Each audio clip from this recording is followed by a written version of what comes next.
guys, I'm here to tell you about the Waterstones Children's Book Prize evening that I went to last week on Thursday the 26th of March. It was an absolutely amazing night and I met so many wonderful and fun people such as authors and Waterstones staff and booksellers and people from publishing companies. It was honestly so great and I cannot thank The Guardian and Emily Drabble, the head of the children's book site, enough for taking me, so thank you so much guys, and I hope this video and the article that I've written meet your expectations because I tried really hard. I did. So the first thing I'm going to do is basically explain what happened at the event. So what I did first was obviously travel from Leeds to London, which is quite a distance. I set off on the train from Leeds at about 1:45 and arrived in London at just before 3 o'clock. So I had another 3.5 hours before the event started at 6:30. And I basically used that time to eat and prepare questions for the interviews that I was going to conduct with the authors, sort out my camera and set up all my equipment for the night ahead, and then basically check my messages on Twitter and on Facebook and all that kind of thing to make sure that I was up to date before the event started. So when I actually travelled to Piccadilly Waterstones, which is where the event was being held, I looked around the shop for a bit. I tried to look at the children's and teen section, but it was shut off because of the event, because that's the floor where the event was going to be held. So that was entirely covered by this massive black curtain to give it some privacy. So I couldn't go in there yet, but I did obviously later on. So I instead looked around the floor below and I ended up in historical fiction for some reason, even though I'm not really interested in historical fiction. Why is the dog making a whining noise? Sorry about that, but anyway, after I'd been browsing downstairs on the first floor, at about 6:25 I went back upstairs onto the second floor because the event was about to start. I had to still wait for Emily to arrive because she was taking me to the event in the first place, but after she'd arrived we managed to get in and go register with the event staff to say that we were there. I wasn't on the normal guest list, which was a bit weird. I was on the press guest list, so it made me feel kind of important and a bit weird, but it honestly was a great experience. Even just to get in, I was like, hello, my name's Georgina Howlett, and I don't know where I am, so it was kind of funny. But after we got in, we were taken to this cloakroom ticketing bit where we could leave our things if I wanted to, or we wanted to rather, but I couldn't leave anything because I had my tripod in my tripod bag and then my camera in my other bag. So if I wanted to obviously use them for the interviews that I was going to conduct, I had to take them with me. So I looked like a bit of a weirdo all night because everyone else had taken all the coats off, all the bags off and left them, and then it was just me strolling around with my jacket and all my bags on, so I was just like, yeah, hi. Once we'd got in, we actually had a look around. We could actually look around, so if I try and describe what it looked like to you, it might help. So once you'd gone straight in, on your right hand side there was the cloakroom through another curtain. Then in front of you on the right there was the bar area. They'd set up a bar covered in drinks. They had various different things, both alcoholic and non-alcoholic I think, but nothing like Coke or anything. It was all like elderflower and water, so not really what I was expecting. Then going to the left, directly in front of you, you had all the crowds because there was just this big open space filled with all the people, like the publishers and the authors and the Waterstones booksellers and the executives and all that kind of thing, and the press. And then behind them on the ceiling you had these pictures of the book covers.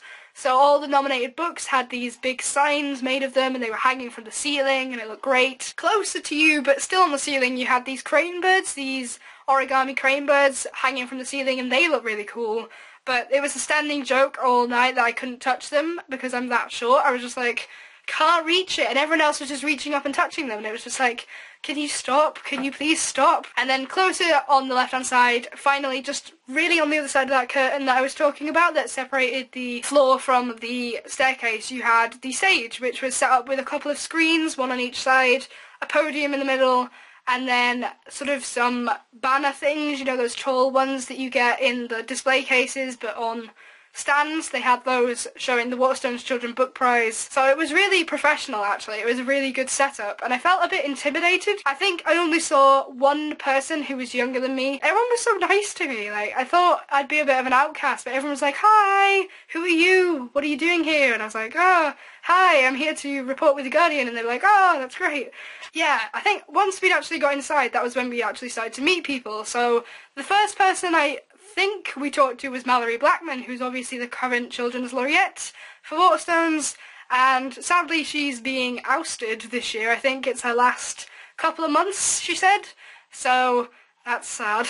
But she was there, obviously leading the event and sort of, contributing to it. And then from there, me and Emily attempted to find some of the authors because we didn't actually know what any of them looked like, not having met any of them before. Neither of us, I don't think, had met anybody. I'll just basically now, if I step to this side, link you to the video that we all watched, which was the first real part of the event. This basically showcases all of the different nominated books from all of the different categories. You've got the best picture book, the best younger fiction, and the best teen book as well. So if you want to see all the nominees, watch that. So after we'd watched that video, the lighting in the room dramatically changed. Just kidding. After we'd watched the video, we actually had the winners of the individual categories announced. There were 3 categories. There were the best picture book, the best younger fiction, and the best teen book. For the picture books, Rob Biddle's Blown Away was the winner. For the younger fiction, it was Robin Stevens' Murder Most Ladylike.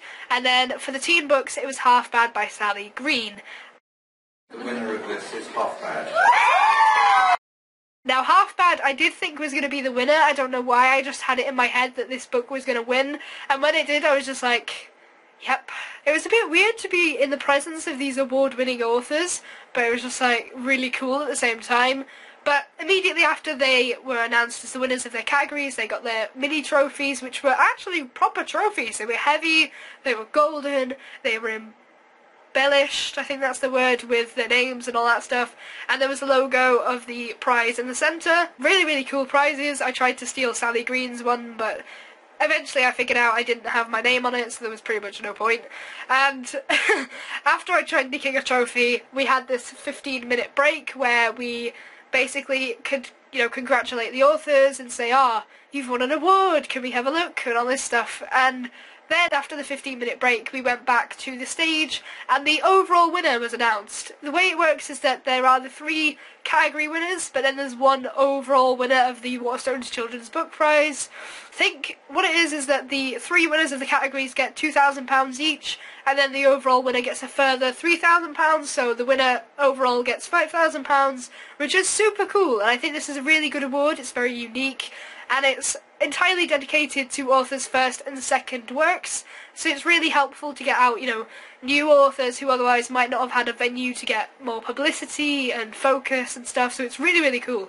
And I'm not, playing it out here at all. I'm not, advertising. I should have mentioned actually, just before we had the final winner, we had Mallory Blackman, who's the current Children's Laureate, announce that, it was going to happen, the overall award was coming, and she did this speech, and I'm just going to show you the speech now, because it was a really nice speech. I enjoyed the speech.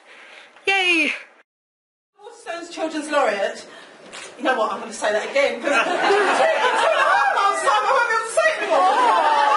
Waterstones Children's Laureate. One of the most enjoyable official yearly duties is to attend this book prize evening.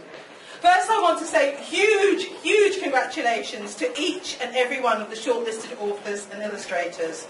And hats off to Waterstones for their ongoing commitment to organising and running this wonderful event. Waterstones have always championed authors, illustrators and poets in the children's book world. Knowledgeable staff in each branch provide something you just can't find online. A combination of recommendations, familiarity with their stock, experience, support, and a smile. And on top of all of that, this prize is another example of the many ways in which Waterstones support all of us in this room and encourage our children, our teens, and all those adults with impeccable taste to read young adults and children's books. This shortlist is such a wonderful way to reinforce the story excellence alive and kicking in the children's book world. Our children and teenagers are an incredibly discerning audience.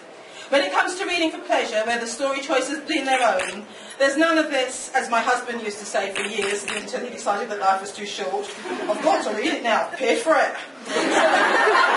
Or even worse,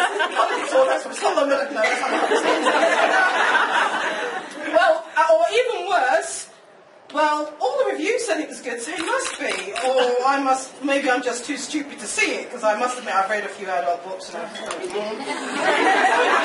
Never mind. Anyway, children and young adults know when a book infuses them, engages them, entertains them. And they know when it does not. There is a reason why the only one to see the Emperor's New Clothes for what they really were, or rather what they weren't, was a child. Our children deserve the very best. This award helps to show them that is precisely what they are going to get. And it's incumbent on all of us in this room to not be shy or diffident about singing the praises of the excellent work going on in the children's book world in this country. Woo! To praise the sentiment I expressed previously, all authors, illustrators and poets know what it's like to have their book published and to wonder if it will get noticed, will it get reviewed, will it be submitted for or noticed by any of the Children's Book Awards, will it win any? And more importantly, will children get to know about the book? Will they read it? Will they enjoy it? This Waterstones Award serves as the very best kind of spotlight on all of the shortlisted authors, illustrators and their books. It lets everyone know that strong, entertaining, emerging voices are right here, right now, for all readers to enjoy. Thank you, Waterstones, for helping us to celebrate those voices. So without further ado, let's get on with announcing the overall winner. Is Blown Away!